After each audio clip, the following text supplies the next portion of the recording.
ollaan maahantuontifirma, kalat, lihat, juustot, äyriäiset. Me ollaan nyt oltu Freijan alivuokralaisina 3 kuukautta täällä Mestarintiellä. Myydään ravintoloille ja päivittäistavarakaupoille näitä meidän tuotteita. Ravintola-asiakkaita ehkä noin 80%. Tuodaan Euroopasta lähestulkoon kaikki meidän tuotteet. Toki myös Suomesta ostetaan suomalaista kalaa ja muuta.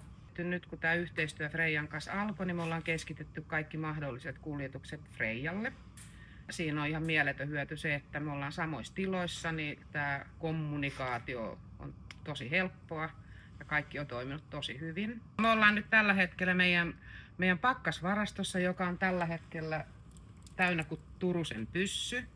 Meillä on 2 isoa pakastetilaa täällä. Toki nyt kun on tulossa joulu, niin se tarkoittaa sitä, että tavaraa tulee ovista ja ikkunoista ja onneksi myös lähtee. Meillä on täällä myöskin tässä tiloissa niin toimistot. Me muutettiin Tukkutorilta Helsingistä tänne koko porukka, että meitä on nyt sitten 20 ihmistä täällä. Tosi kivasti mennyt sopusoinnussa Freijan kanssa täällä. Toiminta laajenee koko ajan. Meillä on hevit, jotka on sopusoinnussa tuolla varastossa ja toistaiseksi tilat on niin kuin ollut ihan super hienot ja hyvät. Meillähän on nyt joulu parhaillaan, tehdään Niskalimassa töitä, siellä on tietysti sillit. Vappuna, uutena vuotena äyriäiset ja sitten tietysti sesonkina tuoreet ravut ja sitten ulkomaan pakasteravut. Ravintolamaailma kulkee aika lailla tällä hetkellä, että halutaan riistaa. Kun metsästysaika alkaa näin, niin ne riistat ja muut nostaa päätään.